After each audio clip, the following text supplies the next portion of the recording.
what you're talking about, or like you can't just walk in there like however. Because when I went there today, it was completely different from yesterday. Because I was like bumming it yesterday. And I had Amari. I was giving single mom. I was gonna. Yeah. Oh yeah, they said let's get her up out of here. But today it was like, oh, what can we do for you? How may I help you? Yep. What happened? I'm cracking up. What happened? I'm talking about like so when women go to like the car lot or the phone store, anywhere where like places like upsell you, the tire shop, whatever, if you dress nicer and you look like you have money or like you know what you're talking about, if you don't look like a dusty girl, you get treated a little bit better. Do you sell more houses when you look better? When you dress better? I think it plays into it. You think so? We kind of talked about that a little bit when the current event was about the agent that got the BBL. Agent. Yeah. Does the BBL get you return on investment? She took out a huge like PPP loan and got a car, BBL. What else she get? What do you mean she got a car? She got like a Maserati or something, and she got like a luxury apartment and all this stuff. With like a fraud like PPP loan and got caught. She's a real estate agent like Miami or something. Get out. That was like one of the current events we did on here. So we talked about like if it kind of makes sense. If your looks actually help you like sell homes. We've been live for that part of the conversation. We're live right now? Yeah, we're live. Hey, intro. Oh wow. Kev, give it to me. Yo. I didn't even post my selfie. Welcome to the Ardhi Real Estate Podcast, episode 24. And we got our team here today for the first time. I'm your host, Ryan Fagan, and we're going to talk about real estate. Today's topic is getting started in real estate, being a new agent, all those things, and how not to be a horrible client for real estate agents, because sometimes you have to know how to be a client to get the most out of your agent. So we'll talk about that too. Candace, why are you looking at me crazy? What's happening? This has Bailey's in it and you lied. That doesn't have Bailey's in it. Why would you say that? Welcome. So we have the whole Ardhi Real Estate team here. Yes. It's lit. Missing Jess. Gang. Oh, we're shout missing out to Jess. Yes, I just shout her out on my story. Oh, make sure okay. we shout our girl Oh, man. Yeah, that's right. What's going on? We have 6 people. So talk to us nice. This is an interactive show as well. So ask your questions. We will answer them. So participate with us. We'll even read your comments because I see you guys in there. Don't be a ninja watcher. Don't hide and just watch and don't say anything. We see you. We see you watching. So participate. Guys, we had I order from this really good place in Mount Holly, and I get buffalo chicken pizza, but with no chicken because I don't eat meat. Okay. So if you guys didn't know, my name is Ryan Fagan, and I am a co-founder of the Ardhi Real Estate team with Candace over there, who has red on. She usually has earth tones, so that's interesting. She's giving sailor. Oh here my for all God. of it. Y'all are killing me. You need the red today. beret. Oh my God. Kenneth, I like it. How do the headphones go over the beret though? Yeah, that wouldn't work. Then it'd be like flat, like pancake, and then you'll really be making fun of me. That's all right. I'm I'm sorry. not making fun of you. You look fantastic. I appreciate it. And I see you guys. I still see you guys watching us and not saying anything. Say hello. Say hi, y'all. We friendly. Say hello. I don't like that. Don't be weird. Say hello. We know who you guys are. Anyway, we're all agents in South Jersey, and we're gonna have fun today and talk about real estate. But we're also gonna have fun. So hang out with us. Okay. Yes. Let's introduce everybody. Candace, you go, since you're the other co-founder of the Ardhi Real Estate team. Hey guys, I'm Candace, New Jersey real estate agent, of course, with the Ardhi Real Estate team, brokered by Fathom Realty. What's up? To my left. Hey guys, I'm Kaylin, also New Jersey real estate agent, under Ardhi Real Estate team, here with these wonderful people today. Yes. Talk closer in the mic. Oh, me? No, Kaylin. Yes. Oh, okay. Go, Cassandra. Oh, hey, I'm Cassandra. What camera am I? This one? Hey. Your camera is that big one right there. Hey. I should have went over this. I'm sorry. Yeah, you should have. We were eating pizza and drinking margaritas instead. We are a fun team. Hey, everybody. I'm Cassandra Spruill. It's me, your girl. Holla at me. I love it. I'm here for it. I'm here for it, sis. I feel like you guys already went through it. We're on the same team. We're all in South Jersey. I didn't want to go through the same thing. Right, we're clearly all Cassandra, agents, right? What's a fun fact about you? Fun. Don't look like a deer in headlights. You ain't give them Can a we list circle of the block questions. on this one? I really don't. I got to think A about fun that. fact about me is that I truly believe if everyone would listen to me, Oh my God. the world would be a better place. How, Sway? Go ahead, Candace. A fun fact about me is if everyone doesn't listen to Ryan. No. See, this is why the world's in the chaos that it is Oh my in. God. No, a fun fact about me. Let's do a real estate like fun fact. I worked in mortgage prior to being a real estate agent, and I actually like being a real estate agent a whole lot better. The level of fun in that fact was. Your fact was whack. It was. My fact was whack. It's terrible. Who's going to get the best fact? Who's ready? Kaylin? Kaylin. Fun fact. Fun fact.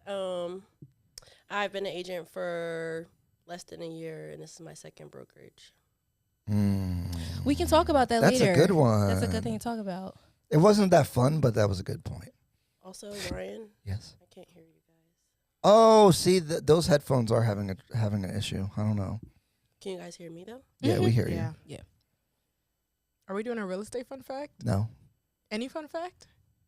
I value fun over Fact. fact. Because his was not a fact. Oh, I really don't know. Oh my God. Michelle Obama over here trying to come up with the right words. Can't just, God, goodness gracious.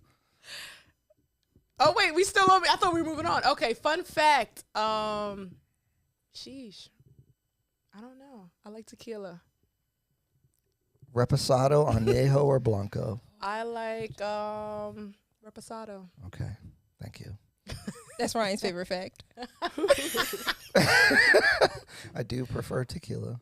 So, guys, being a new real estate agent is really tough, and it's really hard to start. And a lot of people get into real estate and then they quit real fast because it's not glamorous. It's not like selling Sunset and HGTV and all that stuff. It's really frustrating, and you don't get paid for a long time, and people will waste your time. And then there's so many things to learn that you don't know that no one really tells you.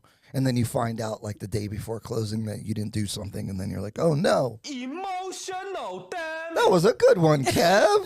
Kev's our producer. He's my brother as well. Shout out to Kev. And it's just a tough business because the appearance of it and how it actually is a big disparity. Would you guys agree? Definitely. Yes. What was your biggest misconception about getting into real estate? One of my biggest misconceptions was I just thought like from the rip, it was just going to be all great and I'll just be selling houses and I'll just have all these clients and be a mega agent. And no, it takes a lot of hard work, and it's something that you have to keep going and keep building on. It does not stop. It just does not stop. But that was my biggest misconception, that it was just clients were just going to fall on my lap. I like this. Plenty. Sounds. You guys are being weird. I'm trying to think about a misconception. Candace, I'll help tell us you out. my biggest misconception in the beginning, especially having like the mortgage background. Same with Cassandra. You tend to think that once you get your license, you can just make a Facebook post saying, hey guys, I'm a real estate agent, and all of a sudden you'll end up with clients. But at the time I got my license, I really didn't have a sphere of people who were buying homes. Like they were still, in college, like living their lives and stuff like that. It wasn't until people started graduating and stuff like that that people started to buy. I think a big reason though why I had such a big misconception is I actually started out on a team. And usually you think that with starting a team, you're going to be fed leads and people are going to just hold your hand and not really require for you to do the work. And the reality of it is, whether you're a solo agent or a member of a team, real estate's definitely hard work and harder work than I think a lot of people realize. You can be on a team. I'm giving you more time, so I'm just talking to help you. That's why mine was so long. I was looking at her like, I'm about to pass this to you, sis. Come on. But there are teams where they'll have you running around on a bunch of really poor quality leads, but then if you actually close it, you'll get like $500. Yep. But that's it. Like That's their business model, where like you run around, but they take all the money. And you know another misconception? $500 as a commission check is like nothing. But I think that if you're on the outside and let's say you worked, you know, in retail or something like that, where like if you're fresh out of college and you're working a minimum wage job, $500 working one deal probably isn't too shabby. But once you get your hands on an actual commission check and then you see like the work you put in versus the amount of money, it's like you see you kind of getting robbed a little bit. A little bit. a lot of bit. A lot of bit. Kay. Yes, I think that's the misconception was more so about the commission and the split. You know, you think like, oh, I sell this $200,000 house or $300,000 house, I'm going to get a great commission. Like, you have the split, you have to put money away because, you know, they're not taking taxes out. Like, you have to account for all those things, and you really are left with like nothing. Especially if you have like other dues, you know. Brokerages have their monthly dues, the NAR. So it's like so many things that you think about, like, wow, this check that I got really was nothing. Mm-hmm. Yeah, you start. Especially after the split. You know, I was on a team I was on a brokerage that had a split, and I also was on a coaching that took another split. So Oh, it really the wasn't- coaching. Yeah, I wasn't getting too much. So after I realized that, like, okay, I actually have to put more work in, either find better clients or, you know, maneuver something different. I didn't come this far not to get a $500 check. You know, Yeah. I could be doing that somewhere else. I do not recommend the coaching for you new agent guys. Oh my God. It But sounds that's how they reel you in, because you got to think, like, when you graduate from real estate school, they don't really prepare you in real estate school how to sell real estate, actually. So like, I went through real estate school, and you know, I had passed the test, flying colors, everything. And then when I got with the brokerage, I was like, I don't know what the hell I'm doing in any capacity. So it's like you feel like you have to go with the coaching, get some type of guidance. And then it's just like highway robbery. they don't answer. It's not like a typical And 9 to 5. right. You don't have a boss that's overseeing you all the time, that's making sure, you know, they're making sure that their deals are happening, or whoever they're, you know, like, they're not worried about you. You're your own boss at the end of the day. Yeah, and then the coaches have like, they're coaching everybody, right? So I think the one coach that I was working with, she was working with like 60, 70, 80, you know, so she couldn't really answer any of my questions, and I'm working on a deal, and I'm going freaking crazy, and I couldn't get any assistance. But I felt like, They taking your money though. yeah, they sure are. Right off the top. Everybody gets paid off the top, and then you get this small check at the end. You know what it is? Real estate, they're all salespeople, right? So they're really good at selling new people that come in on all this stuff, and it's a Got one. bunch of bullshit. They got one. They got me. It is a bunch of it's a bunch of BS, like the coaching and the if you interview at all the brokerages, they will sound the same, and they sound the same nonsense. And then when you get in there, you're gonna wake up the next day, and it's gonna be on you to make some money. I interviewed with brokerages even before I started the real estate course. Before I even took my class, I wow. was interviewing brokerages. And they did. They all sound the same, saying only difference was saying like whose split was less and who's giving. So if your split is 50-50, what are you giving me that the Right. 70-30 is not? You know, so it's like about that. But they all had the same spiel. Yep, training, coaching. Did they sell you on leads? My coaching did, Really? but I never got any. How so? They sell on leads and don't give you none. That's messed up. You know, they talk about it, you know, like, you know, you get this far, we'll give you, you know, these leads, they are at random. You know, like they always put that in there, like at random, like, okay, AKA, I'll never get it. Hey, commenters, we got 3 of a kind in here. Said, hey, y'all. Emar, I'm so bad with names. I'm very sorry. Emar Bradley, there's Bailey's in this, and you lied.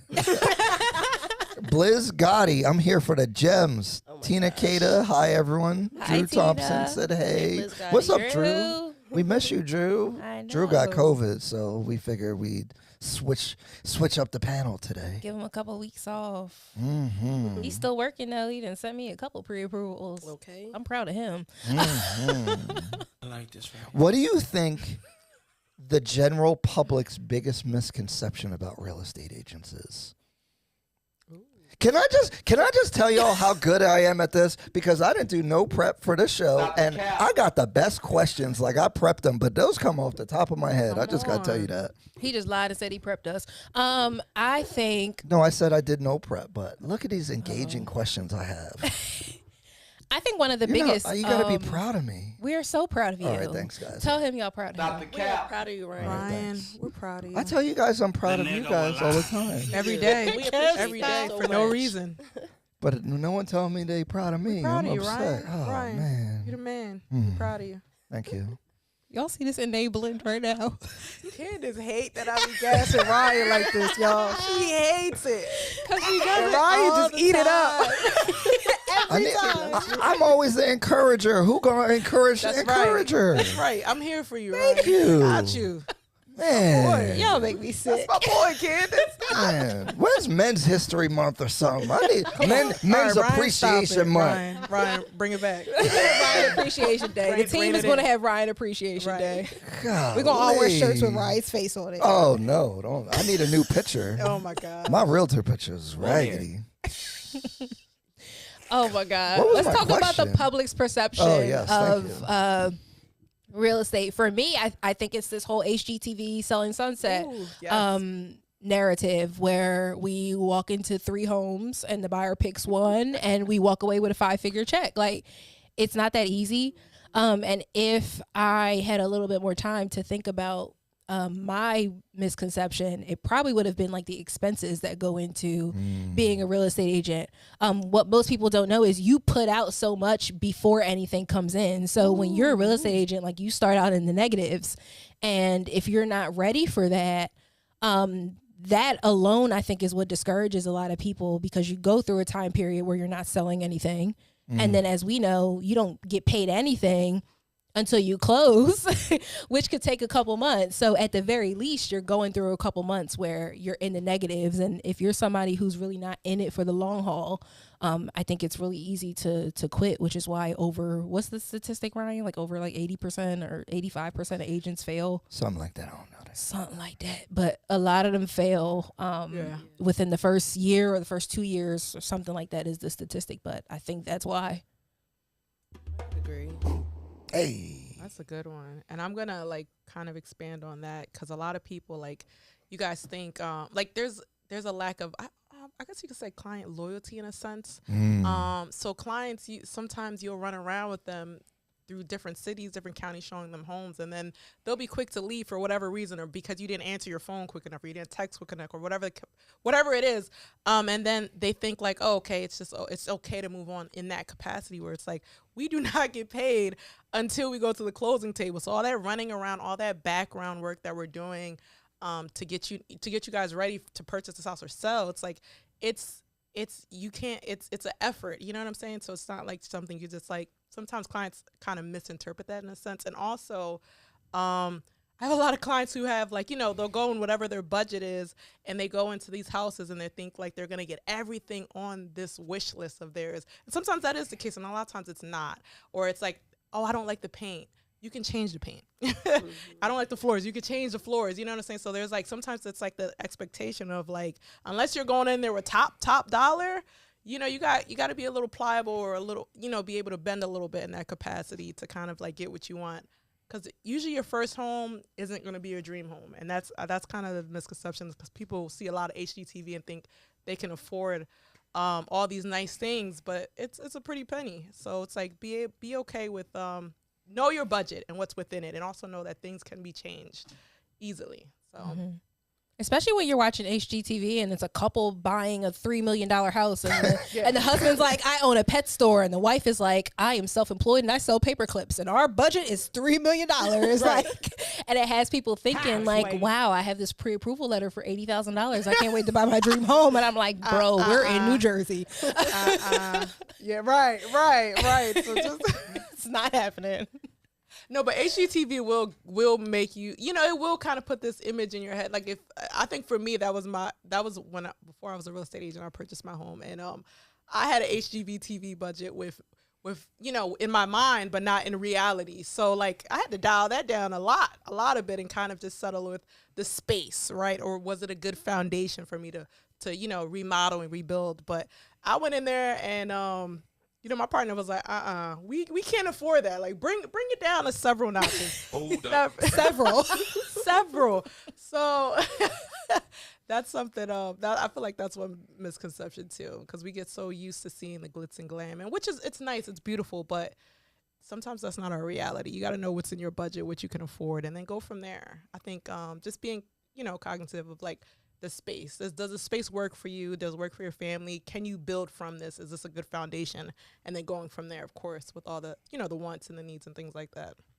Okay, what do you think the I public's biggest misconception the public's biggest misconception probably would be that we have all the time in the world as agents, that we don't have lives. I think that people just think that like, hey, I do have other stuff to do besides answer my phone all day, or at this very second or this very moment. Like Cassandra was saying, like they're so quick to want to go to another agent because we're not super fast. But if we have 5 or 6 clients, like I can only be but so attentive. If I'm driving, if I'm showing houses, I can only do but so much. And I think that to the public, they just think like, oh, you're supposed to be my agent, you're supposed to be here for me all the time whenever I need you. But like that's not always going to be the case. Like you do have to give your clients like one-on-one attention, but at the same time, like it's a lot. You have a handful, especially if you're a solo agent, you're doing stuff on your own.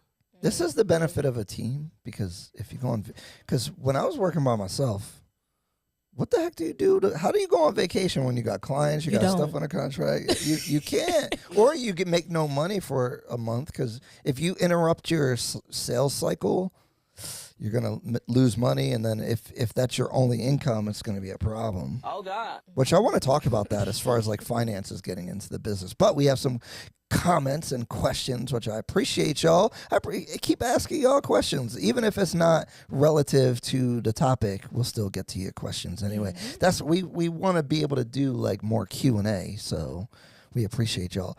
It was 3 of a kind, but now it's Lil Deej XO.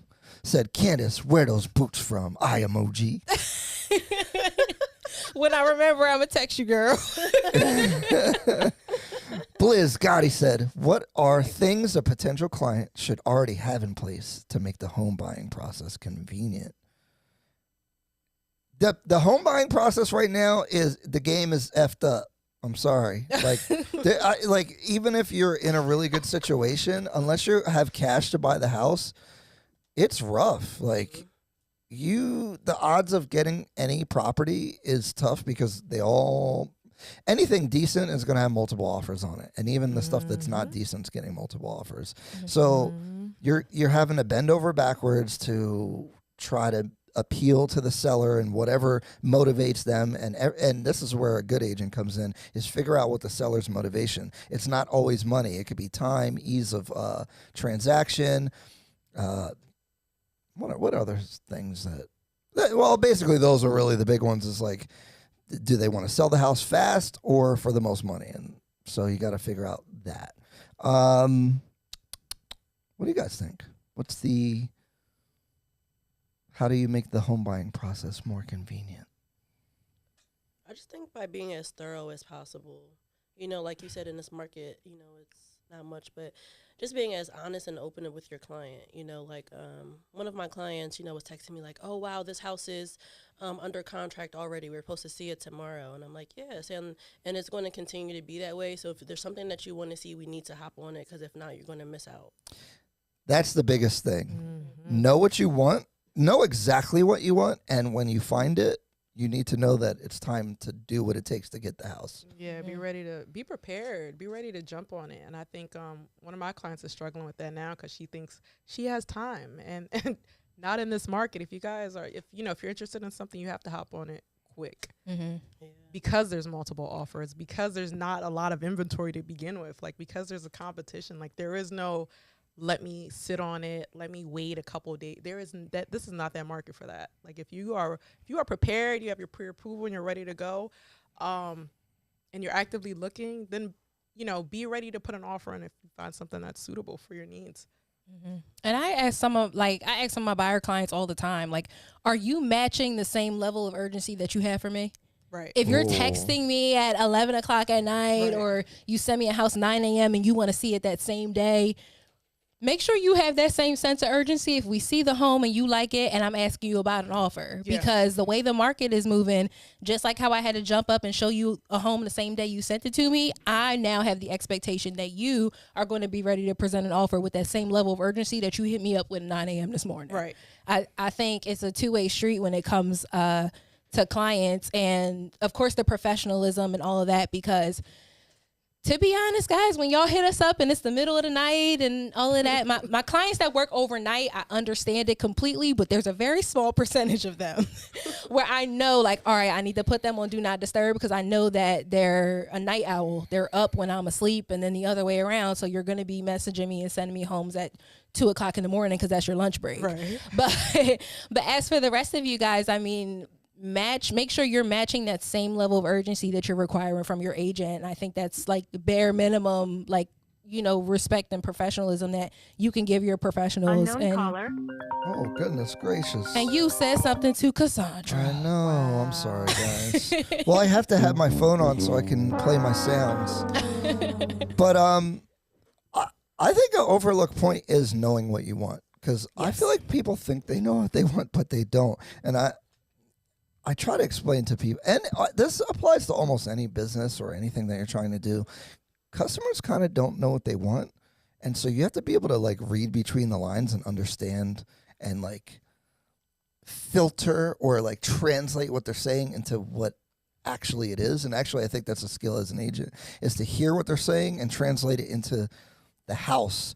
What's the location? Like what do they actually value? Because a lot of times, I'm asking you for the answer. It's a question. a lot of times, clients they just don't know. Like, Steve Jobs talked about, like, people didn't know they wanted the iPhone. Oh. They didn't know that they wanted a phone that can do all these different things. But so you had to present it to them. And if you put them in a focus group, they would not articulate what the iPhone is. And they always say the customer is always right, but actually not really. Like, they don't actually know until you present it. And that's being a good salesperson, is not convincing people to do things they don't want to do, but actually delivering on what they actually want. Mm-hmm. So as an agent, how do you balance, especially if you're doing well, how do you balance the workload of managing multiple clients while still providing good service at a good speed? That's a good question. If I'm with a client, I don't answer my phone because I'm with that specific person. Now, if I'm driving, I will. But when we're going through houses, I make sure that they get all the time. But I think responsiveness is super important. And one thing I feel like people should do, just in general in life, to be a good person, if you're busy, just acknowledge that you received their message and tell them that you will respond, and set an expectation of like when you might get back to them. I think that matters a lot. Just be responsive. And that doesn't mean jumping when they're messaging you, but at least let them know that you're acknowledging their existence at that moment and that they need something. I think that's helpful. What do you guys think? I do that all the time. If I'm with a client and, I'm getting a phone call or another text message, I'll send a quick voice note like, hey, I'm with a client, but as soon as I'm finished, as soon as I get back home, I'll reach back out to you. When I get back to my computer, I'll let you know, what we have scheduled for the upcoming weekend. I think it's a nice gesture. Because I think in most people's minds, they just sit there, they saw that I read it or whatever, and they'll get what I'm trying to say to them, but it's nice just to acknowledge people. I agree. I was talking about that earlier. Remember saying it doesn't hurt to say like, hey, okay, it's just common courtesy. Mm-hmm.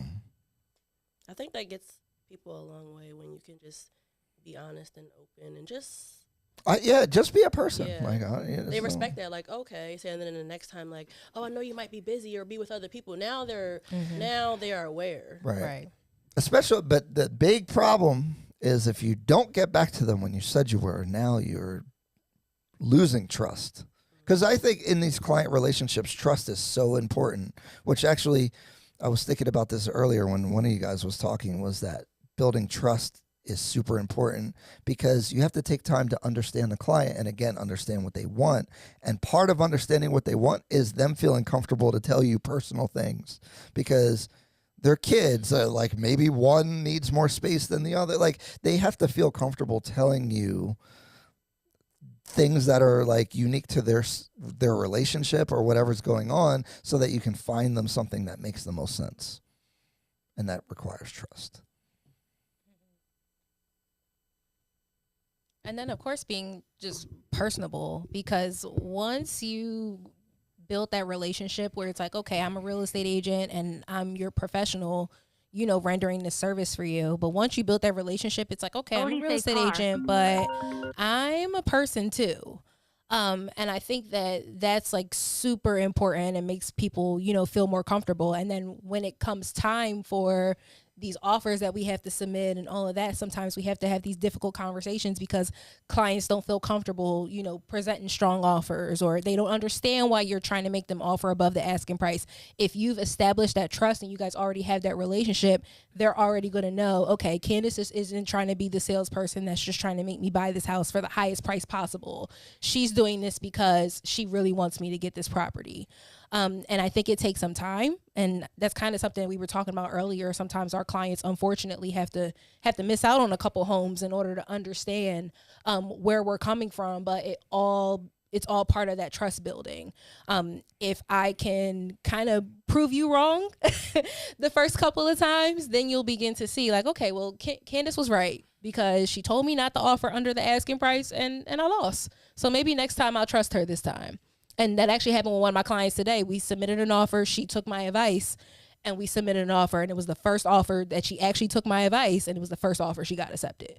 So it works. Yeah, why hire an agent and then not listen to them? Like, you picked me for a reason. There's a million agents. You could have found anybody, but you picked me, and now you don't want to listen to me. You want to negotiate against me. Like, But this is the problem, is that anytime I've detected I've been in a situation where I feel like the client doesn't trust me, or they think I'm trying to sell them, I think the client has a bad experience and I have a bad experience. Mm-hmm. So we leave it where, like, I think they're not being served well, and I think I'm frustrated because they're, you know, thinking I'm trying to sell them. And so my advice to consumers is make sure you trust the person that you're working with. And I'm not saying just give blind faith, but the person that you're picking, if you vetted them and got good referrals and feel comfortable, but maybe they say something that you're like, I don't know about that.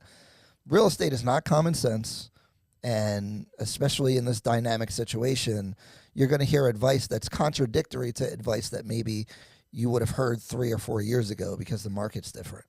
Mm-hmm. You should be able to trust your agent so much so that you ask questions that, like Ryan just said, may contradict things that the agent said before, but you trust them enough that they're still going to give you an honest answer. Like, I think that that's huge. I tell my clients all the time, like, if you ever think for a moment that there's a question that you have that you can't ask me, respectfully, I'm probably not the best agent for you, because you should be able to trust me enough to ask questions and feel 100% comfortable with anything that we're doing. Right. Lil D. Yo, how do we say your That's name? Deja. Deja. Hi, Deja. Every time Lil D. It's DEJXO. That's what was throwing me off. Deja. Oh my gosh, Ryan. Is that how that's spelled?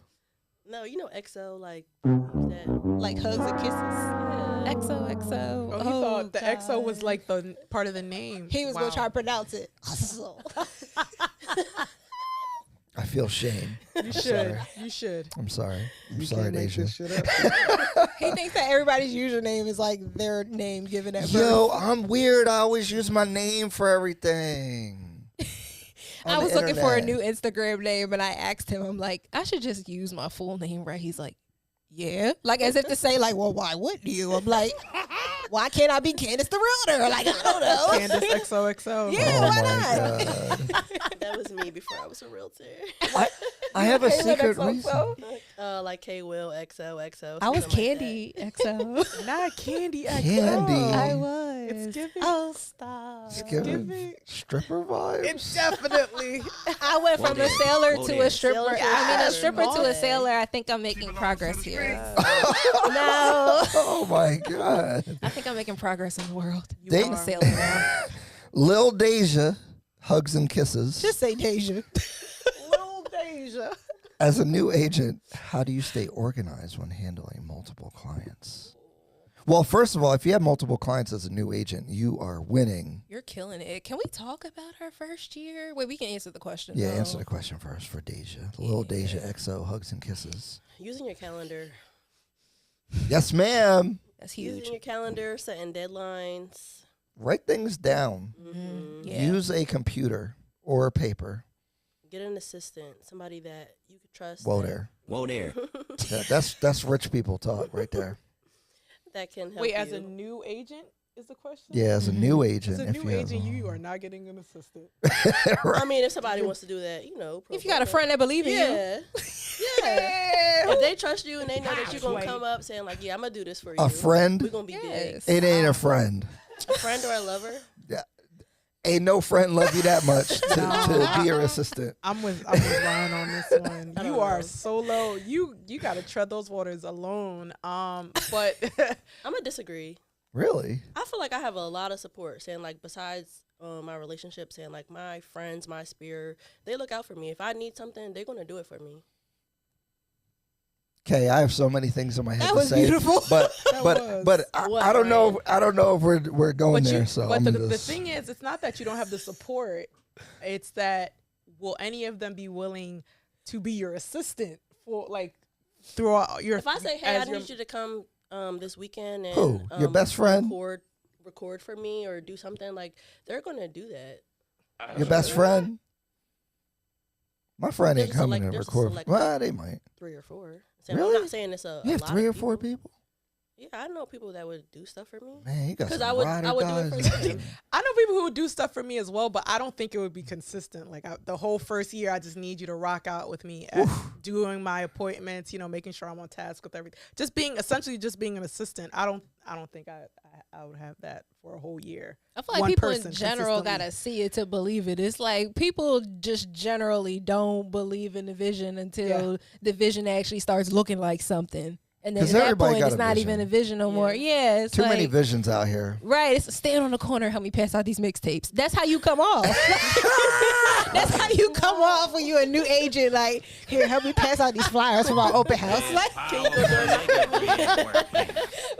That doing was it. Candace, a comedian today. am I? You're pretty funny. You've I've had a never stood couple on of the them. corner and passed out mixtapes, by the way, but I just picture it. Like, it just gives.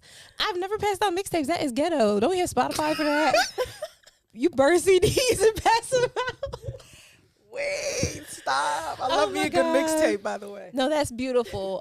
Having the that is. support. I Well- feel like generally though, like my first year was rough. Ooh, It really Ew. was. I feel like a lot of people have a slower start. Like I hear some people say that what? I breathed in the mic awkwardly and I heard it and I ain't like it. I'm Oh. sorry. I apologize to everybody. I just feel like a lot of people tend to think, and it goes back to that misconception that when you get your license, like there's just going to be this influx of clientele and all this stuff. But a lot of us have really slow starts. But I can say that once you do get those first couple of closings, it's like the wheels start turning and it gets a little bit easier. But to bring in those first couple, like, that's rough. So to stay organized as a new agent, I kind of feel like it's a little easier because you don't have as much going on. But at the same time, you're also learning everything. So it's hard to stay organized to do a job that you don't exactly know how to do.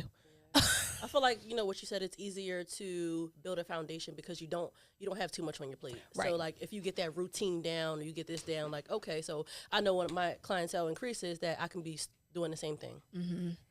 Yep. It's kind of like as things pick up, you're doing the same thing, just twice as much or 3 Or times twice as as much. fast. You know what I'm Exactly, saying? or Like, twice you as know. fast. I didn't sell anything my first 12 months. I have a story. I have a story. So I started in Philadelphia. Philly real estate is much different. Jersey's very bougie. Philly, them agents are ruthless. But anyway, that's not the point. I had this client. He was legally blind. And I would go pick him up and I'd help him walk around. And he was looking at very low budget in Kensington, risk of my life. I get shot in Kensington. Ooh. The house had like a whole cage around the whole house, like the whole front yard. You had to get a trap house? That particular house wasn't, but there was probably on the block. I don't know. People was looking at you funny when you go in the house. I'm helping a guy walk through the house. You know, I'm like, man, I'm really doing a great thing here today. I'm helping this. Oh, go ahead. You talk about me over there when I'm telling my beautiful story. No, I was gonna say I want to say Burley so bad. Burley? You know, the guy that Brian. What are you talking about? It was like the thing with the video, and he was like, "I'm legally blind. I can't really see." Right. Is this a Tyler Perry movie? I didn't see No, it. it's not no Tyler Perry movie. Just go, Ryan. You just killing the joke. Leave my Uncle Ty alone. Oh, Tell your story. You how make me come I don't mad. get it? Oh, I'm Cause confused. you don't watch Tyler Perry. Tell your story. He was blind. You was helping him. Go ahead. I was helping in Kensington, you know. I dodged a couple bullets, you know. They were shooting on the block. I Really, no, really, I'm Ryan? kidding. I'm Ryan. kidding. I'm Okay. kidding, everybody. All right. But I put my life on the line for that $150,000 house, okay? He was in Wow. Yeah, Proud of so you. I showed him a lot of houses, got him under contract. I went to California. So I was under contract. I went to California to see my mother, you know. And the guy just stopped answering, ghosted me, No way. disappeared. While I was under contract, he said, the home inspection came in. That is terrible. The home inspection came in and he said, I want everything fixed. And if they don't do it, I'm out. Goddamn. The guy's girlfriend or something. Oh my God. The guy's girlfriend calls, says, I have to tell you, Jose. I don't know if that's his real name, but it was something like that. Jose has been lying to you this whole time. He had no intention of buying the house.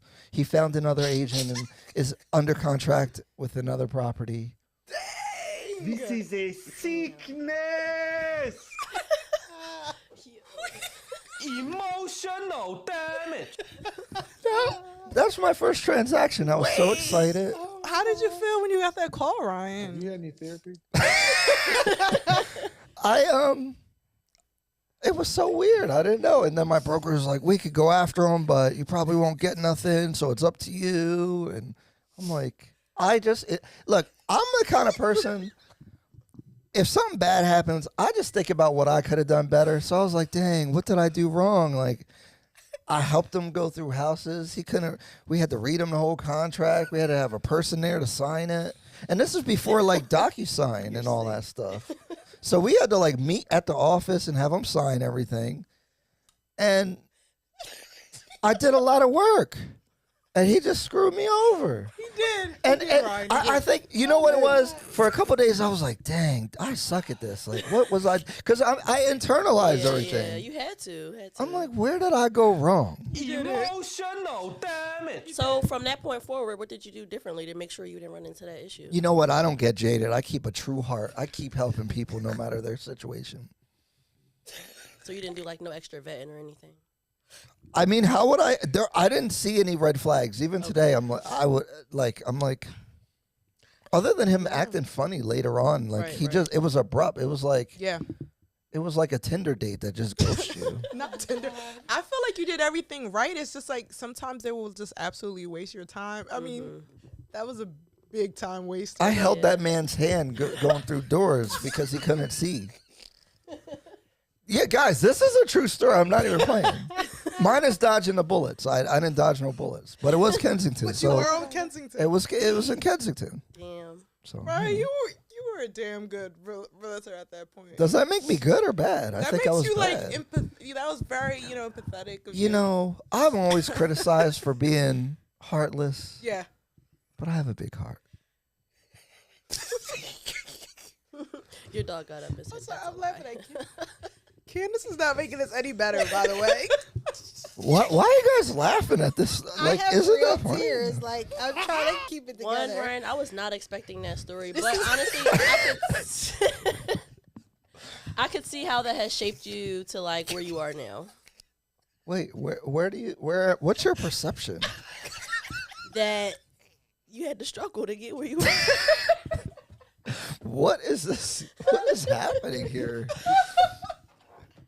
That's crazy. I don't know what to say after that. I mean, that's what happened. That was my first That was thing. a great story. So how long after that did it actually take you to get your Man. Oh my God. So all right.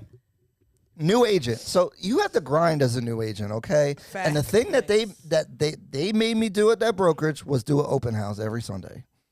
Dedicated, getting the fucking balloons, putting the signs out at 5, 6 a.m. because he was like, put them out early so that people come check for it. This is before the internet was real big with Zillow and all that stuff. So, you know. you were circle calling and door knocking the day of and stuff? I didn't do that. Kay, you're real good at that. I'm a little antisocial. I ain't door knocking. Oh my God, y'all are funny. It's a little cringe to door knock.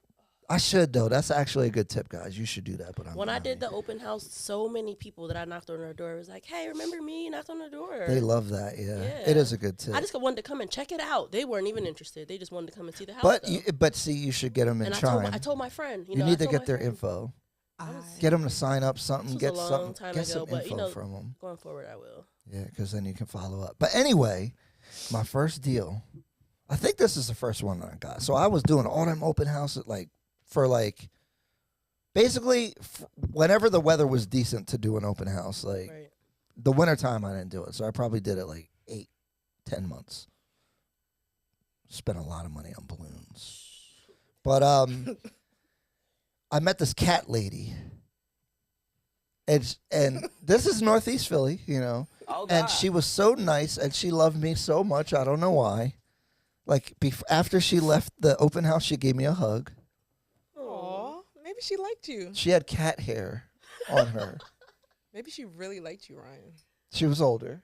That, Very nice what does lady. that mean? She was like, she lived in France or something. And, you know, I'm pretty cultured. I lived in Germany. I can kind of talk some Europe stuff, I guess, as a Renaissance man that I am. Oop.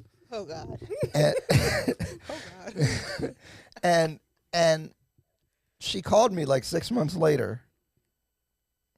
Oh, And wow. I started showing her houses. Nice. After all that time. From doing a year of open houses, I probably got 6 clients from it. But it didn't happen for like a year later. It was crazy. But I would take their information down. I would like call them from time to time. I had all my open house sheets because we didn't have computers. We had computers, but we didn't have like the software to put them in or whatever.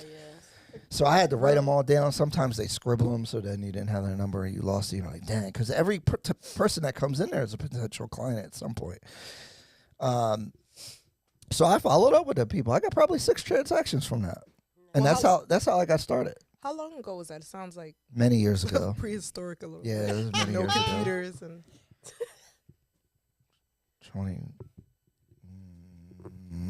2013, 15, something like that. were you working full I was at time? Remax. No, I was part-time. I was still going to school. I went to Temple University. I was on a Gotcha. GI Bill from the military. I owned a tanning salon at the time as well. What? Yeah. Wow. Black man owned a tanning salon. That's right. Black History Month's over, though. So, you know, What? I'm just saying. What are we talking about right now? We talking about our first deal? I thought we were talking about our first year. I was sharing personal stories of my struggle, you know? So besides that, how was the rest of your first year? Well, I did nothing, and then I had that one guy.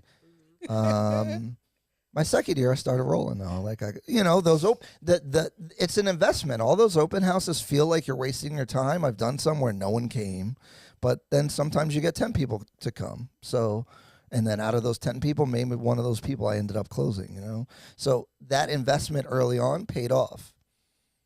And then once you start closing people, then they refer you. Yeah. Then now we have Instagram. a closing picture is the best social proof that you actually like get people into a house. So that's important.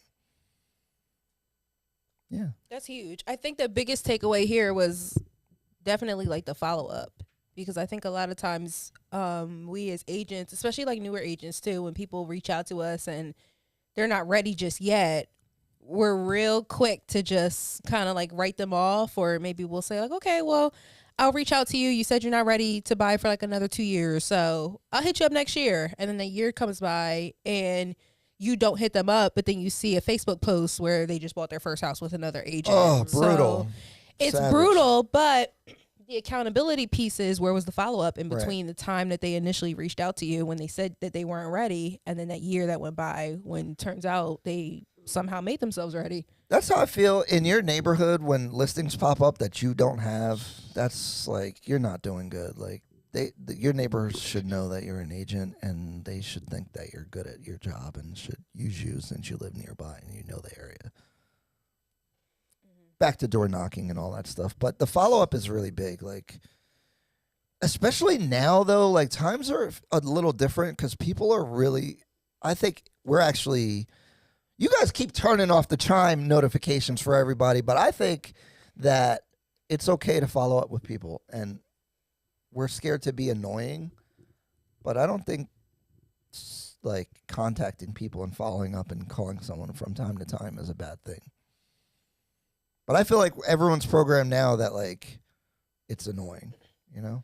I don't think that it's annoying. At least for a chime, it's just about like what it says. You know, we can alter, you know, what it says, but to me, it's just so much easier for me to send a text and be personable. Yes, it's time consuming and it's not organized, but like me just be like check up on them instead of it just being automated. I don't know. Well, once you It you gets a know little bit more hundreds different for of me. people, though, you're not going to be able to do that. Yeah, but if I can be able to create my chime for it to actually sound like me, every text, every email, Right, yeah. and not to be like, hello, if you need any assistance today, like that Right. doesn't sound like me. And if I see that, if I get an email like that from another realtor or a company somewhere, I'm going to unsubscribe. Don't send me that. Yeah, Yeah. I get that. Oh, for the viewers watching who don't know what the heck chime is, we got to tell them what it is, because we're talking about it's this a a lot. consumer relationship management software that agents can use to automate some of their follow-up and communications. Yep, Yeah. and it's a lifesaver. for It most. is. I don't like your guys' energy right now. I'm going to need you guys to pick it up. Everyone's quiet. Get motivated. That's because we talk about CRMs right now. That ain't fun. CRMs are not fun, but you can personalize. Can't you personalize it? Yes, you can. Your messages so that it does sound like you. You can. Do we have comments? Yo, 'Cause if not, I I'll talk about my first year. need some more questions from you. I need questions from you Ninja Watchers out there, because we got 11 people in here and only like 3 people commenting. So y'all being weird. Hey, And we, to the other 80 y'all. yeah, the other 80 y'all, we see you. We see you just sitting there listening and not communicating with us. That's rude. At least say hello if you're watching. What's up, guys? Hey, how you doing? Don't be weird. Candace, so how was your first year? Hold on. No, I'm just. No, what were you about to say? Drew Thompson's laughing. Completely forgot that this was a blind man that left you. I think this is E wins. Was Drew the lender? Oh, I hope No, it wasn't Drew. I didn't even know Drew. Oh, I didn't know gosh. he existed yet. E right, that wins story is hilarious. said hello, everyone. E-Win? E win. Is Ebony? it Ebony? I think that's Eb. Hey, girl. Hey. Hey. Oh, man. My first year. So, again, I started out on a team, and they sell you this dream, right? Because we're doing all the photo shoots, and we're going out to eat every week. And it's a whole lot of fun, but nobody's selling anything, right? So, a lot of that was going on. I got my license July 1st. That was like when I went active, and my first 2 transactions closed on June 30th of the following year. So I closed the deal. I closed 2 deals in my first year, but literally on the 365th day. And they both closed on the same day. One was my cousin, and then the other was actually a referral from the mortgage company that did her loan. And that was just a relationship thing because, like, as I said earlier, I worked in mortgage before I became an agent. And a girl who I processed with, like, I left to be an agent and she left to be a loan officer. And she happened to just have a buyer who she pre-approved that didn't have an agent and was just like, here, Candace, like, let's work together. Like, you finally got your license and I finally got my, what is it, NMLS or whatever. So let's work together. And I'm still an agent. She just stopped working in mortgage, but yeah. So that was my first year. Were you full-time or part-time? I was not. So my first 2 years, I would consider myself to technically be part-time. I think it's hard to say that you're a part-time agent though, because I feel like even as a part-time agent, it requires like full-time like energy. I think that people really discount the time and effort that real estate agents have to put in. Like agents that are actively selling and closing deals and stuff like that, like people really underestimate the amount of work that needs to be put in. So it's really hard for me to say that you're ever a part-time agent, but technically speaking, for the first like 2.5 years, I'd say I was part-time, and that's only because I still had a full-time job. I want to talk about that a little bit, right? Because how the heck do you get in this business realistically when you have to pay money to get in? Yeah. And then when you get in, you're not going to make no money. Mm-hmm. You don't just pay money to get in. You have to pay money to stay in. That too, yep. And how you going to pay your bills? And that's a lack of transparency with real estate school. I think that when people sign up for real estate school, the very first thing, like before y'all open the book and read page 1, the instructor should just go through the list of like all the fees you have to pay. Yeah. Yeah. Because so many people pass the test and they're like, I'm ready to start taking clients. And it's like, no, you got to hang your license somewhere. And they're like, okay. But then they go meet the broker and here's a list of fees. And they like, wait, what? Like, that's why so many people get their license, but they don't actually start working for some time because it's like, I got to save money just so I can start working. It's crazy. I think it's hard to just take the leap. It's And hard just- to just go full time. You're going to need some support or something. Yeah. Or have a savings. Sugar daddy. Something that you're working on for a real long time. Look, have a partner that just believes in your dreams, right? I'll pay the cart note for you, love. You don't gotta worry about it. Yeah, no. While I'm out here passing out open house flyers like the Knicks tapes on the corner. Because no one really wants part-time agents like on teams and even brokerages like frown on it and they look at you funny when you say you're part-time. But I mean, I don't know what you're supposed to do. I mean, it's not really sustainable, and you don't know how much money you're going to make. It's tough as a lifestyle. I really don't know what a suggestion is. I think people don't like it, but I think you do it part-time, and then you ramp up into it. And when you're part-time, you're vulnerable because you can't service the client as good, especially if you're at a certain 9 to 5 and you can't answer your phone. That's a big negative. You're going to lose people just from that. So, And I think for a lot of people that are being agents, like it just comes with a lot. You know, like if you're coming from a 9 to 5, like you probably have benefits, you probably have insurance, all that stuff you have to think about. If you have kids, if you have a family, you have to think about that. Like, what am I going to do? Am I going to quit my 9 to 5 and go do this? And, you know, we might not have health insurance for a while. We might not, you know, I might have to pay a bigger premium out of pocket or whatever the case might be. And that just might not work. Like, that can be rough. Yeah. Drew Thompson said, what would you tell someone who is working a 9 to 5 job that wants to get into real estate but is scared to make the leap? How should they prepare? I feel like we kind of answered it. Oh, God, names. I'm going to do my best. Go ahead and try. Pukhamad. Pukhamad. Hey, that's my cousin. Oh, okay. Hey, cousin. How do I say that? Pakama. Pakama. Where's that from? That's a pretty name. Hold up It's now. supposed to be in the Bible, but we've never found it, so we don't. I don't know. Actually, You telling on your haram. She's gonna tell you the same thing. Y'all are funny. Haram. Haram! He said it's in the Bible, but we never That's found literally. it. She will tell you the same thing. Oh, y'all are funny. Her parent. Pakama said, What'd she say? I want to get into BRRR, which is buy, rehab, Burr burr, method. Yeah. buy, Buy renovate, rehab, refinance. finance. No, what's the other one? No. Rent.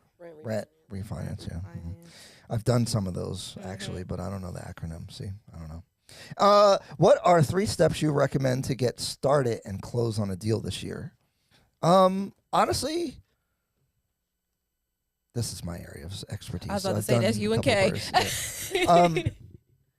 Go buy something. I know everybody love reading books and all that kind of stuff, and I guess I'm a little privileged because I have experience now, but like the math and stuff is not that crazy. You just have to go and do the stuff. You do want to know like the variables, but you can know how your ARV value, like what the house should appraise for at the end. You know how much you're going to buy it for. You know how much the mortgage is. You should know what your rehab budget is. And that's the rehab part is where you can mess stuff up and you kind of have to lean on your contractors and learn. That's the learning curve is the rehab part. The other stuff, all those variables are already sorted out for you. So you should do the math. But once you do the math, you just got to buy something and make it work.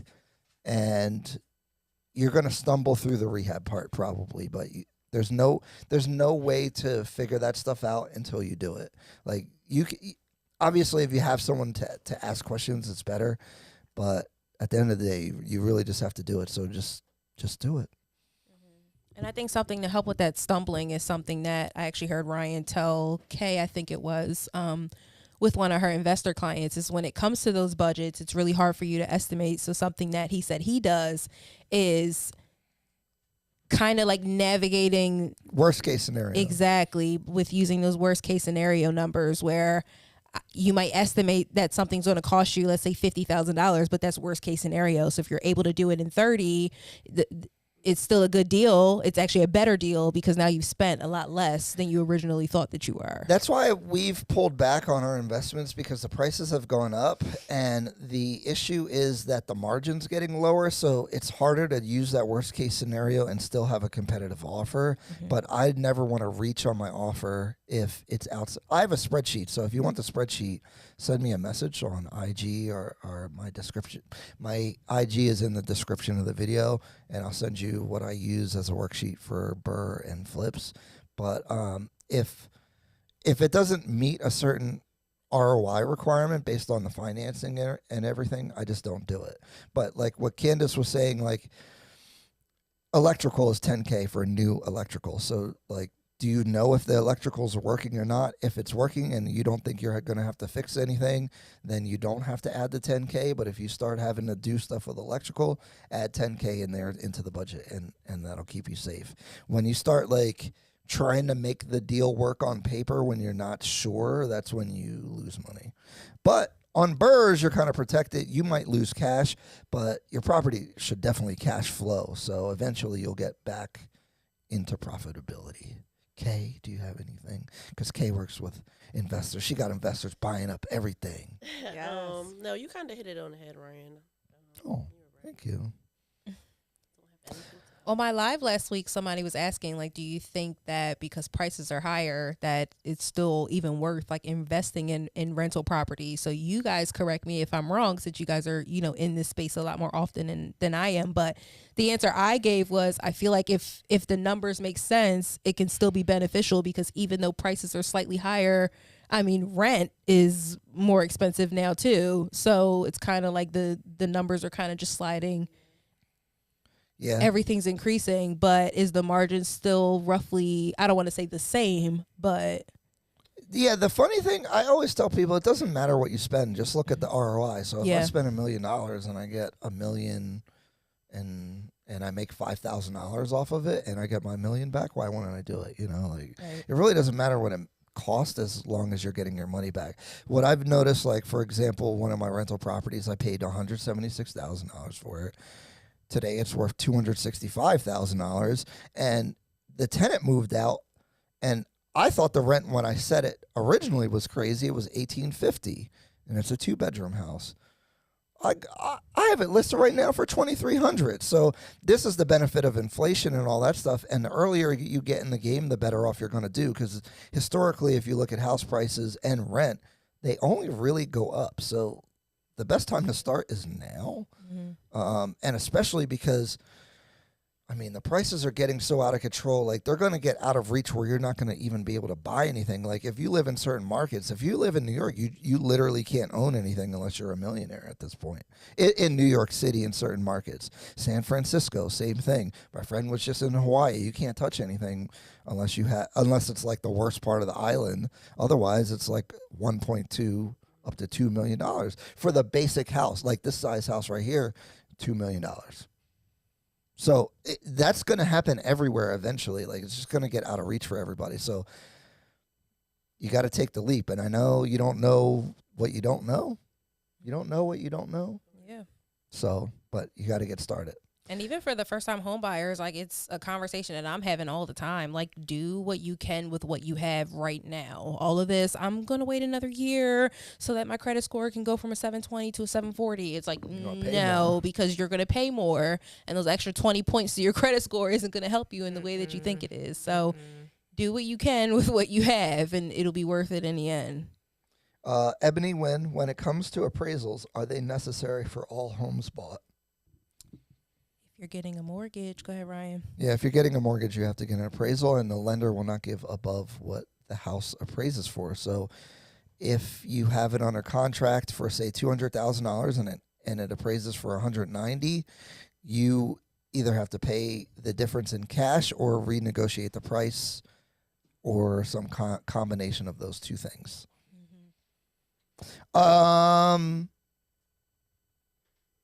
The biblical name that we don't know of is in the Bible, Pukama? Go ahead, say it.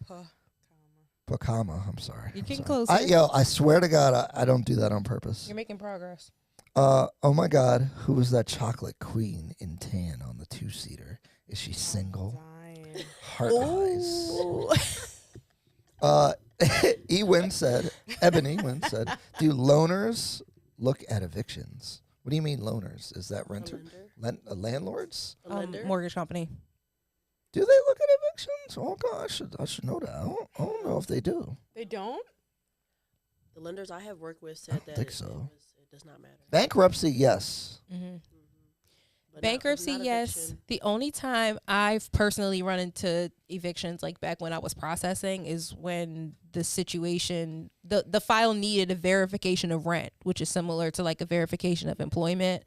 But the landlord had to fill out this form that said that the tenant was making timely payments over the last year. And something triggered the file for a verification of rent to be needed. Hopefully Drew is still here and can tell us when a verification of rent is needed. But that was when it came up for me. I never heard of that. What, a VOR? Yeah. Yeah, verification of rent. Yep. It's a form. It looks so much like a verification of employment, but they have to prove that they've been making timely payments. Another good question, Tina Kata. Once you get pre-approved, let's say for $400,000, does that mean you cannot look for a property that's over that amount? This is important to talk about. So important. Because that pre-approval of $400,000 is kind of not exactly true per se, because it's based off of your payment amount. So depending on what the property taxes and insurance is, you could go above or below it a little bit because they're using estimates for those numbers. So whatever they're estimating for property taxes and insurance could affect the total purchase price. But in this market, you probably should look, if you're approved around $400,000, you probably should look at least at like $390 or $380, because you're probably going to have to go above the purchase price. I mean, go above the list price to even be competitive. So if you fall in love with that house that's $400,000, you have no room to really go up unless we can calculate the specific payment number, and maybe you can go up a little bit because the property taxes are a little bit lower. Mm-hmm. Did I miss anything, guys? I'm sorry. I'm taking all the questions. Not really. I'm going to pass it to one of you guys for the next one, so get ready. Can you do the pass around move right now again? Pass it. I'm imagining a tennis racket, and then I'm hitting the ball Oh my to God, he did that to me and Drew. He would ask a question and just go like this, and I look at Drew and I'm like, I guess that means it's your turn. Yeah, I don't know. We got to have fun here, okay? Ebony Wynn, y'all look extra snazzy today. Where y'all going afterwards? Oh, that would have been fun. We should have planned that. No, for real. We are a good looking team, though. I was thinking about I that don't know earlier about while me. we was training. I said, look at us. We some good looking folks. Y'all look good. We some good looking folks. I'm trying to hold it together, you know. I do think that's super important.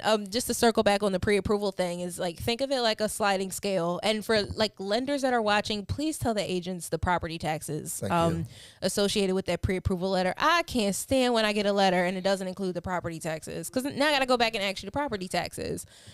Especially if it's an out-of-state lender that isn't familiar with New Jersey. Rocket because Mortgage. Oh my gosh, I got a letter from, it was either Rocket Mortgage or like Quicken Loans, but one of those. They don't know what they're doing. And they gave me a pre-approval letter, guys, $500,000 with property taxes at $3,000 a year. Please tell me what property in New Jersey is going to be $500,000 with property taxes at $3K.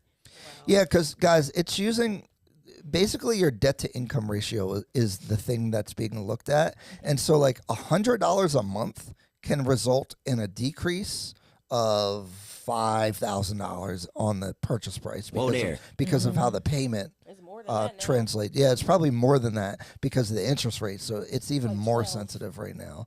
So this is why you need to work with good professionals, because if they miscalculate your property taxes and you think you could afford up to $400,000 and they use a lower estimate of property taxes than what's actually there, especially if it's thousands of dollars lower, you ain't getting that house. Nope. And especially, oh my goodness, if your agent drops the ball, and well, really it's not the agent's responsibility, but most good agents are still going to check.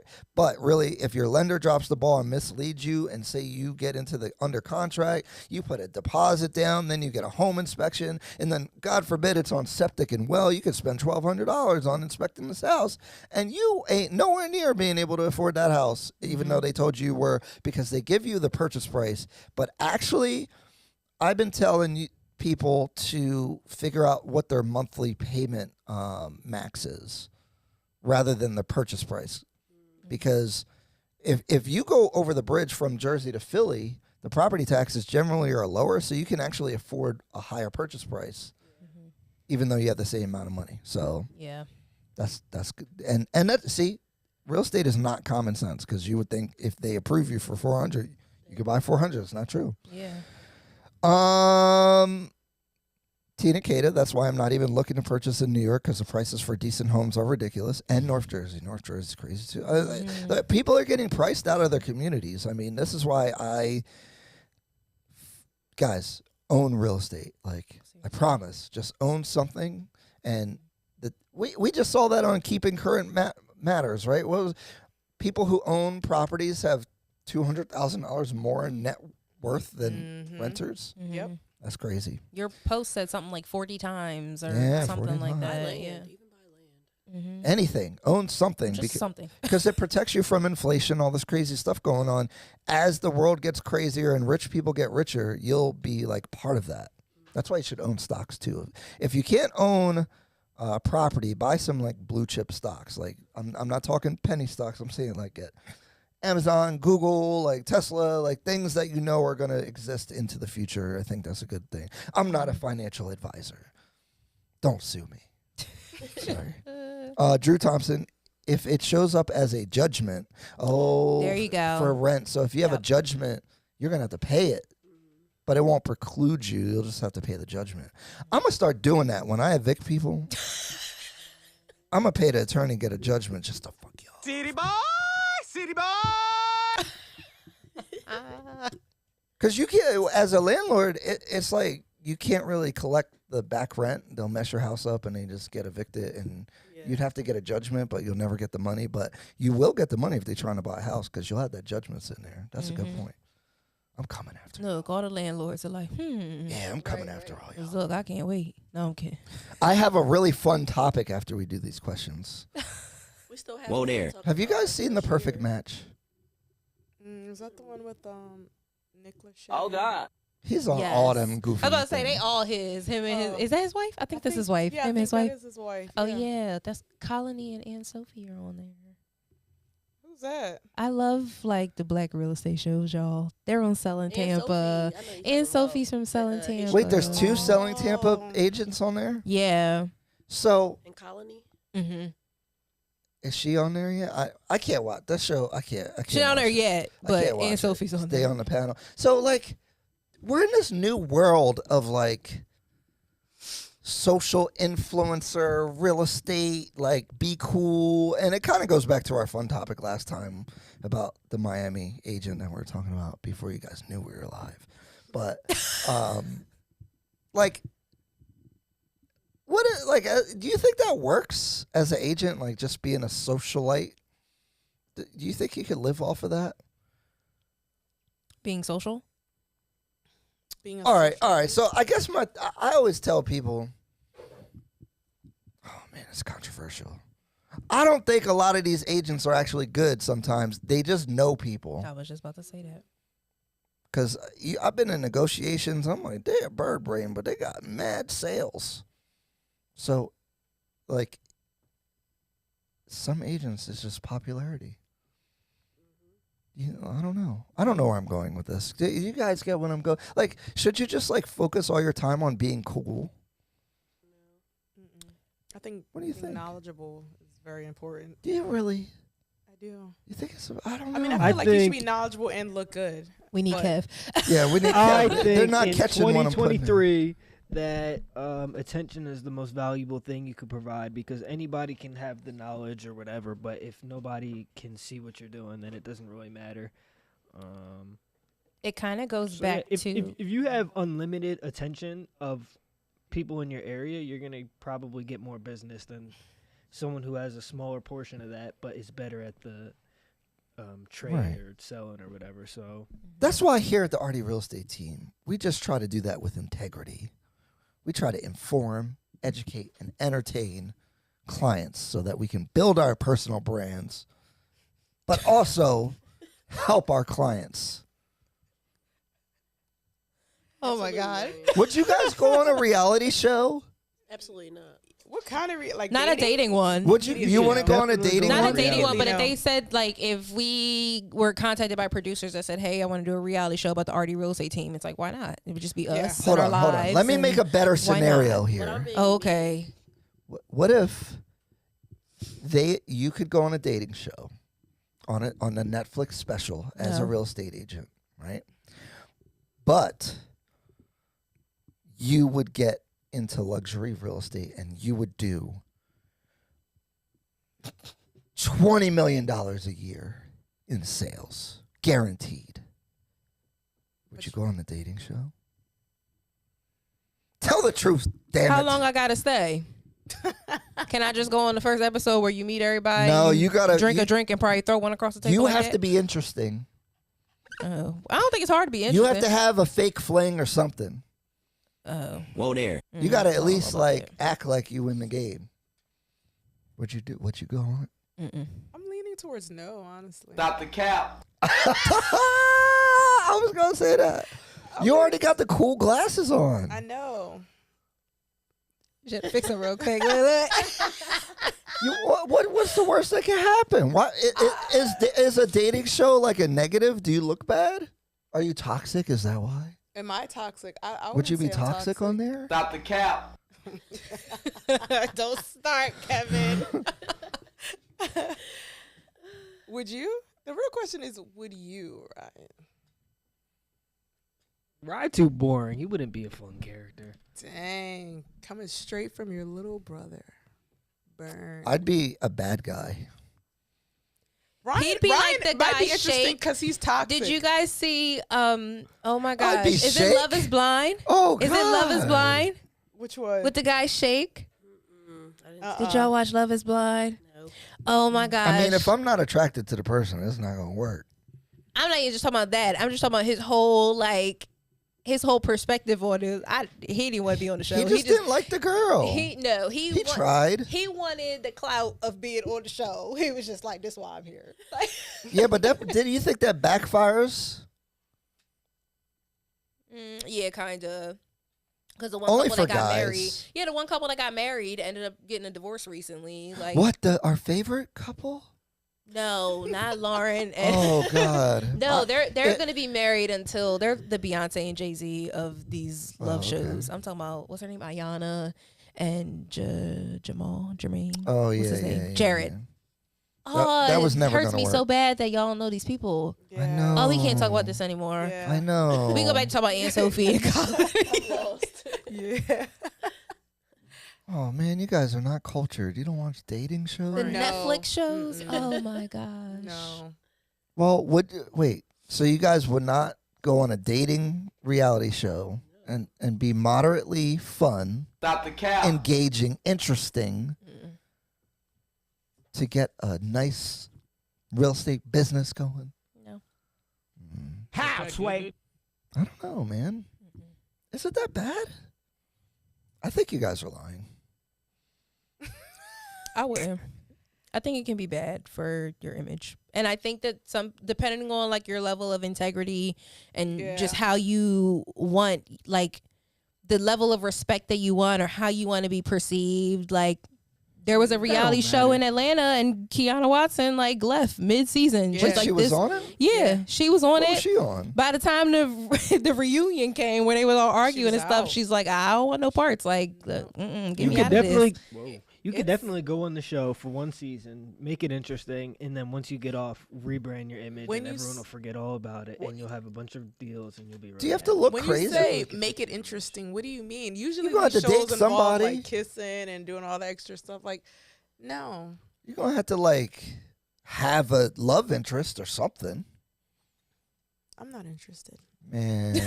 That's like selling your soul. I can't do it. Selling your soul? Yeah. In a way, like you're selling yourself for popularity. How, Like, Even if I have that's to say just a something wave that's I'm not out into. of reach for me, that's Yeah. not. I don't know. This is I making don't me know. feel like in your scenario that you gave that I would have to be something that I'm not. Yeah. And that's something No, that you be I'm not comfortable yourself. doing. But I think just me being on a dating show and pretending to like somebody and all of that, just I'm not off saying the that. strength of I the can't fact even do that that in real life. Maybe Yeah. they Right, have, like, I can't wait a minute. They have really attractive, interesting people on these dating shows. Yeah, there's really attractive, interesting people in real life, and I still can't fake the funk with the dating thing. It's just a wave that I cannot get on. All right, guys, fine. This didn't go as fun as I thought this topic For was. what, Ryan? How would you be? Because you he are wanted us to like, be spicy and say yeah, but we ain't we ain't doing all that. Well, I wanted to get into a higher topic of like Branding. branding, marketing, and like the new wave of how things are. And So what would you you go guys like the think? Kim K route? Like, would you like? that's too much. what But do you mean? But you're guaranteed 50 mil and Whoa you know no, luxury no. real estate. that's haram. I wouldn't act outside myself, but I would be my authentic self on a dating show. I'm too old to be on no dating show. I don't got no 6-pack either. I can't. They're not gonna let me on. I'm almost there. 20 pounds, but I can't do it. Oh my god. Well, to go back to answer your question, I'm toxic, I too. do think that in current age, like in 2023, and this is to piggyback off of what Kevin was saying earlier, I do think that branding is probably a little bit more important than being knowledgeable, especially now with people having, like what Kay was saying earlier, assistants and transaction coordinators, showing agents, stuff like that. I mean, you can bring in clients just off of the strength of being yourself if your branding is strong enough, and then just pass them along to the real experts. Like, who was it, Jay-Z, that was like, I hire people that are smarter than me? Yeah. It's kind of like that. Like, if you can build your brand so much so that the people that are under you are still benefiting, but they have all the knowledge and expertise, I mean, you can still build a strong team. The problem with that, though, is when you do build yourself and brand yourself to a certain extent and you begin to bring in those clients want to work with you. And I think that's the trouble that a lot of people run into when they build a brand that big. My broker told me, the one that I was with when I was with the blind guy, Yeah, he shouldn't have told you nothing. you know, he said people work with who they like. That's actually the thing that matters. I like this right here. So that's all I'm saying. Like, likability is the most important thing. Mm-hmm. If you're mid at all the other stuff, you'll be fine. So if you're trying to make the most money in this business, I know it sounds bad, but marketing, branding. Y'all know it's an underlying Especially, message. like, Y'all know it's an especially your underlying first message here, right? I was gonna say, especially your first year, I think it's super important. I was gonna drop some jokes, but then I pulled the joke. Whoa back. there. He was gonna talk about us not doing no content, y'all. No, that wasn't what I was saying. See, Wow, that's that wasn't even where I was going with that. Drew know where I was going. Anna Lucy. Anna, A-N-A. Is it Ann or Anna? Anna. What is wrong? Am I illiterate? No, you read it right the first time. You just second guessed yourself because of the name that's not You in know the what's Bible. weird? You know what it is? I know all like different countries and different like pronunciations because I've been to a lot of places. They pronounce things differently, so then I'm like, I need the nation of origin before I can say this name. So what, like Anna instead of Anna? Yeah, stuff like that, you know. I'd be like, is it Russian? It'd be Anna. Stop the cap. He just want to not Anna be Podolsky. American. He that'll just be want to like- show y'all that he go on trips. I'm trying to get on the Netflix dating show. All right. Anna Lucy, coolness doesn't resonate. Authenticity does. I agree with that. I don't know. A fake is out here winning. Fakers are winning all day. Not all of them. It's not sustainable, but they gonna It get look like they gonna get some monies. People selling courses, y'all be buying them courses. The courses, yeah. Y'all buying all them courses. Them people they don't even know what they talk about. I went to Triple Play. They had people there talk about social media, and they had like 5,000 followers. I said, what? Goddamn. How you teaching me about social media? That they purchased. Oh, The likes and were they like- purchased them. it Their was like like 3 ratio. likes. Oh man. 5,000 followers. Yeah, guys, when you see people with followers, always look at that like ratio. Look at the reels. See if the reels getting any views. If it don't, they capping. They liars. I don't That's fully corny. agree with that. What? I don't fully agree with that. I do feel like there's a lot of like fake likes, fake followers and stuff like that, but I don't fully agree with that. I'm just saying that because I'm not consistent, but I don't buy followers. Tina Cada, back to real estate. When it comes to interest rate, is it a fixed or mortgage companies offer various rates? You can choose. Using a variable rate loan or an ARM is for advanced people who are trying to predict the market. Because if you think rates are going to go down, an ARM is good because they're going to give you a lower rate initially. And then if rates go down, because they're based off of a prime rate, so that prime rate goes down if you have a 5-year before it kicks in, you could actually decrease your rate, which is kind of cool. Oh, God. Or if you're thinking about moving your house, say you're going to live in a house for 7 years, there's a 7-1 ARM. So by the 7 years, by the time it comes up, you can enjoy the discounted rate on the adjustable and then sell your house, and then you never have to have it adjust. But you'll get a lower rate than someone that had a fixed. But this goes to, you need to know what your plan is. Tina's my client. I have a feeling I know why she asked this. Oh no. I think that what she's looking for is like with mortgage shopping and like one lender giving you a pre-approval with one interest rate versus another one. And one thing I tell a lot of my clients is not that I think that mortgage shopping is silly, because I definitely don't think it's silly. I just think that keep in mind that that market rate is going to change. Yeah, that rate's not true. Usually daily. So if one mortgage company says, hey, I'll give you a 6% interest rate, and then mortgage company number 2 says, hey, I'll give you 6.25, it doesn't necessarily mean that mortgage company number 1 is the better option, because what really matters is once you go under contract and your loan is locked. I think that a lot of people tend to think that the rate on their pre-approval letter is just the end-all be-all, but the reality of it is your rate's not your rate until your rate is locked, which doesn't happen until you find a house anyway. The thing to look at, although on most traditional QM mortgages, the fees are kind of all the same, but you should look at the fees, because if some lenders have different fee amounts, or like some will pay for their appraisal, or at least like not make you pay for it up front. Things like that matter. Also, you can look at the difference between the interest rate and the APR, and that will tell you the fees associated with it. So the interest rate is the raw rate that you're getting the loan at. The APR includes the fees in the percentage calculation. So if you see a higher APR than the interest rate, the difference is the fees in the loan. So a good thing to do is find the rate and the APR of different companies and compare them, because if the difference is a different size, if that makes sense, between the two companies, then you can kind of see a difference between the lenders. And that's when I think mortgage shopping is the most beneficial, when you look at those fees and things like that. Because that's something that the fees are the fees. And unless you question them, chances are they're probably not going to change. But those rates, you bounce around all day long and everybody's going to give you a different rate. Anna Lucy said, wrong, LOL. Nah, you had it right, LOL. Tina Kata said, yes, Candace. Well, we appreciate you guys. And I think we had fun today. We had pizza. Huh? We did. Talking to Mike. Oh, you had fun? Yeah, you can't hear me? Now I can. I'm sorry. Her headphones aren't working, so it's not her fault. It's the studio's fault. I should have fixed that. Man, we had so much fun. What was your takeaways, guys? You have a final message for the people, the 12 people in here that were spending their what is today? Their Tuesday evening with us. Hey, shout out to y'all. I know. Was you it your guys had first experience fun. like potting? Yes.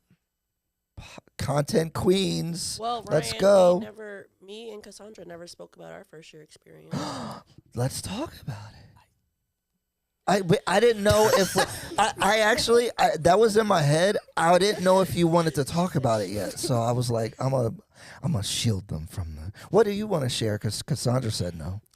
I mean, I'll go now. On the spot. It's because earlier Kay was like, I'm still kind of in it. So I see why he probably didn't want to like throw you guys in there like that. Yeah, well, my first year I was a solo agent. Well, I came in when I graduated real estate school. I came in as a solo agent, and I was lost. I was absolutely lost because I thought I did exceptionally well with the class, and then I got to the brokerage, and I was like, wait, what am I supposed to do? So I started taking the brokerage I was with, they were offering classes every single day, and I would go to the classes. But at the same time, I was also working my insurance job. So it was a little hard. I was a part-time agent working a regular 9-to-5 corporate job, and then trying to learn this at the same time. And then I got my first deal. I started working with my first client. I really didn't know what I was doing. I didn't want to screw it all up. So I immediately joined the coaching program, and that was no help at all. At all. But I did close on a deal through the coaching program. And then the check was exceptionally small for all the work that I did. I was like, oh, this ain't it. This is not it. So I wind up, I remember when I was in one of those classes, I didn't know too much about teams or how that worked or whatever. And I remember one of the top team leaders came and they kind of spoke or whatever, and I was like, I was really inspired. At the time, I remember salespeople. Yeah. Oh, he sold me good. What? He so sold inspiring. Me. Right. I was like, wow, your team is doing this, and you guys are on the move. And they were an exceptionally great team. In regards to numbers and everything like that. But, woohoo! I got on their team, so I joined that team, and that was the split was a little crazy too, but. I will say, joining the team, I was able to sell more properties, but there's a give and take with every team that you join. Well, it depends on the team too, but with that specific team, it was it was a pretty large split. Not too off from the brokerage split or whatever, but they did a lot. I would say they did a lot. So pretty much once. I just had to get the contract signed. So I would do all the, showings and everything, get the contract signed, and they would take everything else over. So I would say they worked for their portion, but they took most of my check on top of, other things. And then, but I was able, I closed 5 or 6 deals with them. And then that was really my first year experience. It was me not knowing a lot of things. And I left not knowing a lot of things, but I did sell houses. I think if you're going to be new and you want to go full time, I think doing a year with a team that works like that isn't the worst thing, because you get the time with the clients and you learn how to talk to people and at least get the offers put in, and then you can learn the other stuff later because it's just paperwork and COs and stuff. That's easy to figure out. Yeah. So at least you get working, because if you're independent, you just wake up the next day and you have your license. And you're like, Exactly. That was open a lockbox. I was super lost coming in, and then once I start, getting the first couple clients I was working with, I was like, I don't know what I'm doing, and if I don't figure it out fast, I will lose these clients. And that's kind of how I got into, forcefully joining the coaching, but the coaching was terrible. She had way too many agents. She just couldn't get to me. She was a nice lady, but she just, the workload, the workload for her, it was like 60, 80 agents assigned to this one coach. Yeah. She's not coaching at this Nope. point, and so it would take her like 2 days. I remember I asked her a question, and it was like we were in the middle of the transaction. It was like urgent.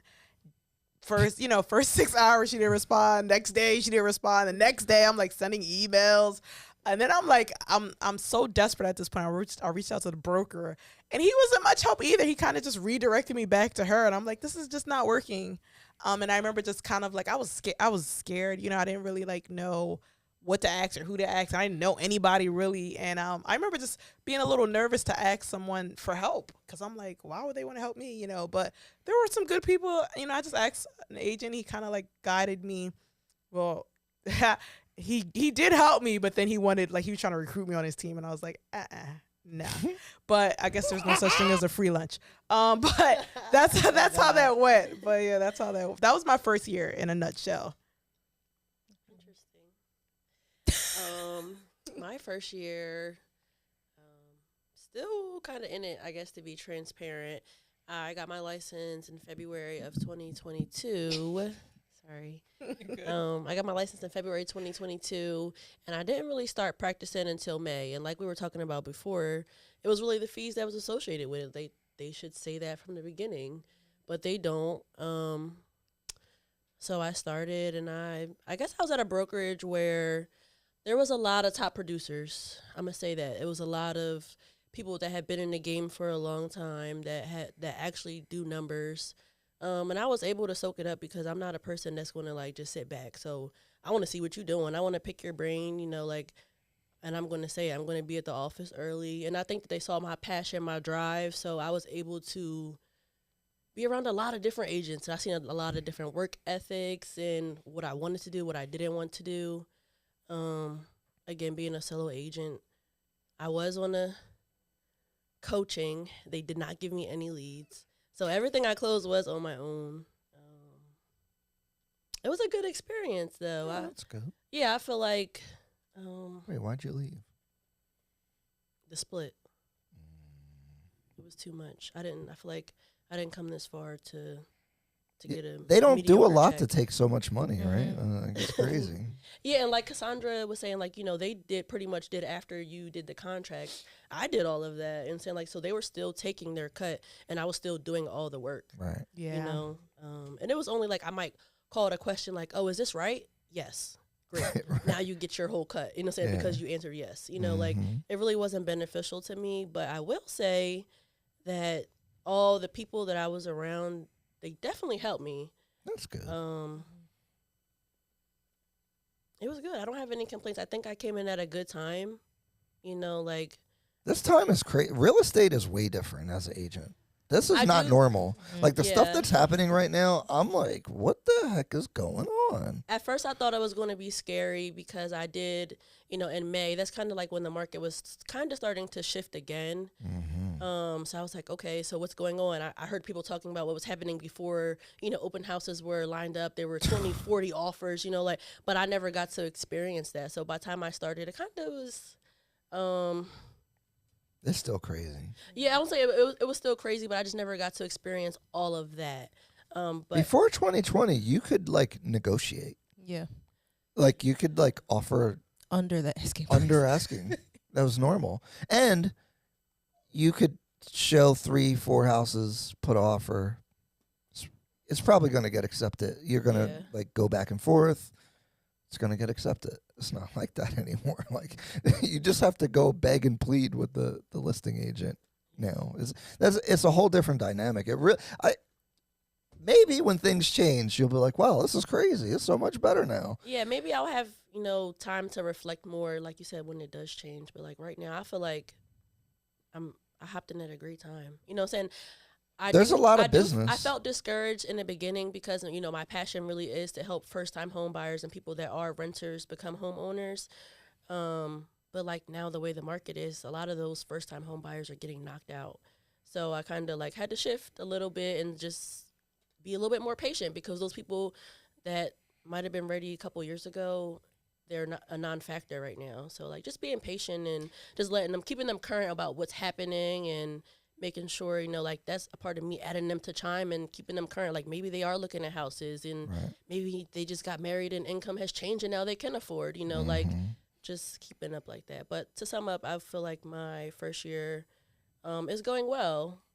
It's funny that you said that because that's what bums me out about real estate is like I really love helping people get their first house because I know what that's going to mean for them, their family, financially, the future. Like even generations down the line, I think about all that kind of stuff. So I feel really fulfilled doing that, and I feel like you guys, if you follow me on Instagram, I'm always talking about home affordability and that because I'm really concerned the regular people going to get left behind if you don't own anything. And I know I'm an agent, and it sounds like we're just trying to make money, but I check my net worth, and I own multiple properties, and that John just be going up. And I want that for you guys. Candace. Hey. Final thoughts. What you thinking about? What do you want to leave the people with? Oh. Inspiration. Oh, Make gosh. it good. Inspiration. I'm always down for a motivational speech, but I don't have one right now. Oh, No, I'm kidding. The coffee's wearing off. I still have so much left in here. But There's I no guess Baileys in there. Okay. Or Kahlua. My final thoughts for buyers, again, do what you can with what you have and don't feel less than because the pre-approval, budget doesn't match what you saw on Zillow that you absolutely love. Do what you can with what you have. And agents, newer agents, if real estate is something that you truly want to do, don't be afraid to put the work in. Don't be a secret agent. Tell people that you are a real estate agent.